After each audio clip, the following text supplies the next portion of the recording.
So ito muna ang unahin natin, supply ng ilaw. So itong line ng ilaw, dito natin yan i-connect.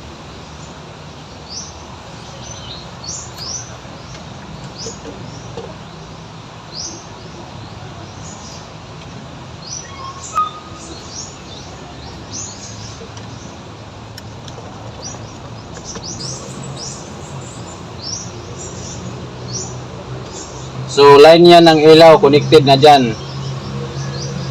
Itong neutral, ihang lang muna natin dito. Ang sunod natin i-connect, itong line ng outlet. Dito rin natin yan i-connect sa kabilang terminal ng breaker.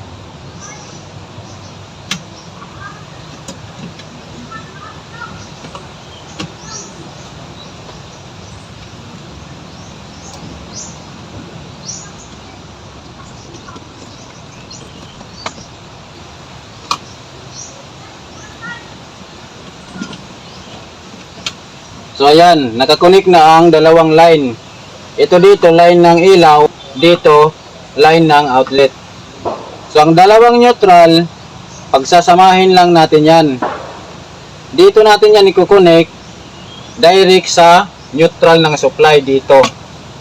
Dito sa supply, itong blue ang neutral, itong itim ang line.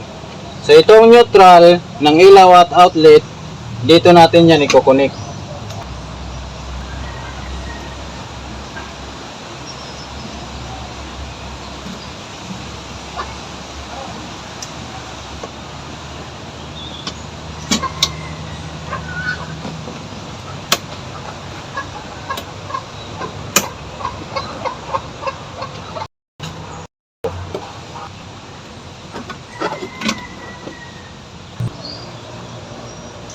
So itong dalawang neutral, dito natin yan i-connect direct sa neutral.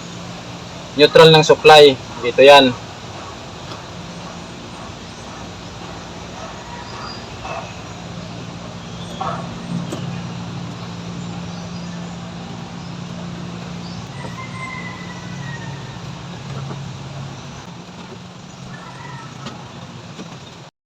Lagyan natin ng electrical tape.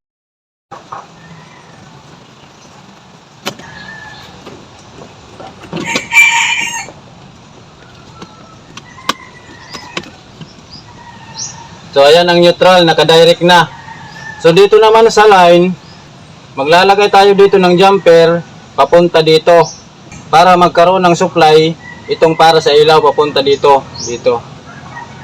Bali itong dalawang piece ng breaker, parehas na yan live. Kasi yung line dito, i-jumper natin papunta dito sa kabilang terminal. Para merong line ang outlet, meron din line ang ilaw. Tapos magkasama dito ang neutral. Direct nakakonik sa supply na neutral. So lagyan natin ng jumper.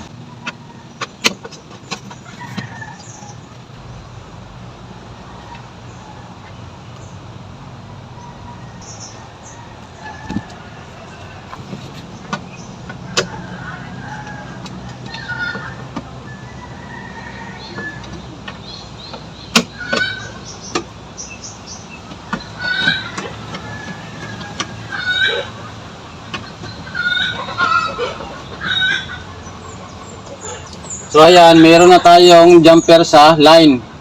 So i-demo natin uli para maintindihan ng maayos. Dito sa ilaw, galing breaker, ito ang neutral. Pumasok dito sa receptacle.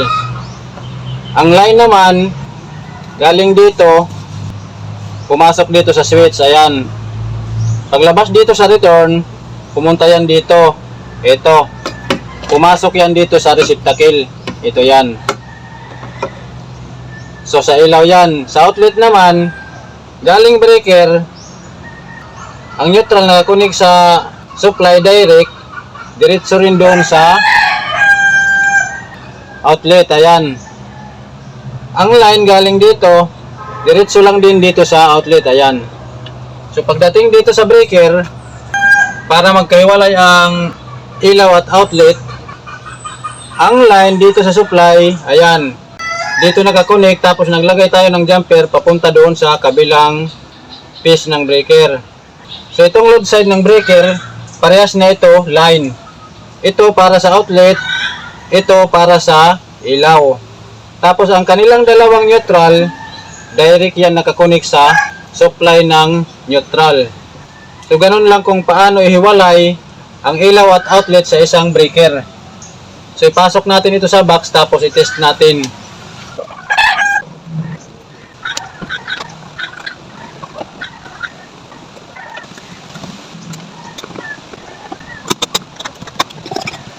I-on natin ang circuit breaker. On natin ang switch. Test natin ang outlet.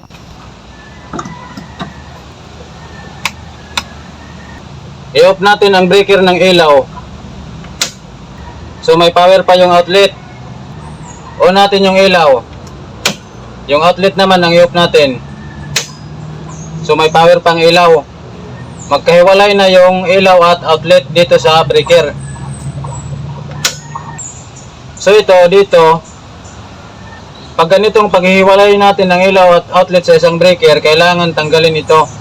Kasi pag nakalagay yan dyan, tapos naka-on, pag nag-trip halimbawa itong sa ilaw lang, kasama mamamatay ang outlet. So dapat tatanggalin ito. Para pag nag-trip off sa ilaw o kaya sa outlet, ganyan, may power pa rin ang outlet.